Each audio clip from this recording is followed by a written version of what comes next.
کسانوں نے فصلیں اگانی تھی. جی بخاری صاحب، صوبوں کے تو اس پر اپنے اپنے ریزرویشنز ہیں، لیکن وفاق کہاں سٹینڈ کرتا ہے اس ایشو کے اوپر؟ وفاق کا کیا رول اس نے پلے کیا ہے؟ دیکھیے یہ وفاق ہی تو تھا جو یہ سارا کیس لڑ رہا تھا، جو ان لابیسٹ کے اور ان پولیٹیکل پارٹیز کے خلاف محاذ پہ کھڑا تھا کہ نہیں ڈیم بننا چاہیے.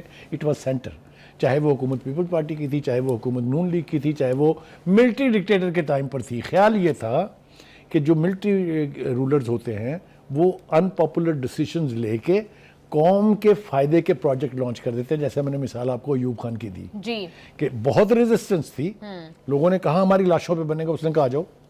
یہ کام ضیاء الحق کر سکتے تھے، یہ کام پرویز مشرف کر سکتے تھے، لیکن دونوں نے ہی سیاست کا حصہ بن کے یہ موقع جو ہے وہ ضائع کر دیا. بخاری صاحب، آپ نے جو بات کی کل خواجہ آصف یہی بات کر رہے تھے کہ ڈکٹیٹرز کے دور میں ڈیم بن جاتے ہیں، تو بخاری صاحب ایسا کیوں ہے؟ کیوں سویلین لیڈرز کے دور میں dam is an important issue اور بہت امپورٹنٹ پروجیکٹ ہے، تو سویلین حکومت کے دور میں یہ کیوں نہیں بن سکتا؟ کیا شارٹ ٹرم ٹینیور اس کی ریزن ہے؟ آپ مجھے پھر اکسا رہی ہیں. آپ دیکھیے ہم نے 3 دریا کاہے کے لیے سپرد کر دیے ہندوستان کے. ہندوستان نے کہا کہ ان کے پاس تو پانی کو ریزرو کرنے کے لیے ریزروائر ہی نہیں ہے. یہ تو ان کے پاس ایک دریا جو سندھ ہے اس کا 76% جو پانی ہے وہ سمندر میں جا کے گرتا ہے، یہ تو ضائع کر دیں گے. لہٰذا وہ تینوں دریا جو ہیں وہ اس کے نام ہو گئے آلموسٹ. یہ ہماری پالیسی کا بہت بڑا فیلیور ہے. اس کے جو بھی ذمہ دار تھے، جو انڈس واسن ٹریٹی کو ڈیل کر رہے تھے، جو انڈس واٹر کمشنر تھے، میں نام لوں گا تو پھر بات جو ہے بہت آگے بڑھ جائے گی. جی بخاری صاحب، کالا باغ ڈیم جو ہے وہ تو آپ نے بتایا کہ کنٹروورشل ایک ڈیم ہے، چلے اس کو تو مان لیا جاتا ہے کہ اس کنٹروورسیز کی وجہ سے اور صوبوں کے اپنے اپنے ریزرویشن سے نہیں بن سکا. بخاری صاحب، بھاشا ڈیم کا کیا ہوا؟ دیکھیے میں نے کہا آپ سے کہ اس کے اوپر بھی کچھ لوگوں نے اس کی بھی مخالفت کی ہے. یعنی مخالفت کرنے والوں کی تو کمی نہیں ہے، کیونکہ وہ ان لابیز کے حصے ہیں جو نہیں چاہتے کہ پاکستان کسی طرح سے بھی کسی بھی یعنی حوالے سے خود انحصاری کی طرف جائے. اس کی بھی مخالفت ہوئی ہے، لیکن اس کو بنانے میں اب دیکھیں 4 تختیاں بدل چکی ہیں اس کی افتتاح کرنے والوں کی. جو نئی حکومت آتی ہے وہ جا کے پرانی تختی ہٹا دیتی ہے، اپنی لگا دیتی ہے. لیکن اس کے لیے ایلوکیشن آف فنڈز، اس کے لیے پرائرٹی یہ لگانا جو ہے سٹنگ گورنمنٹ کا کام ہے.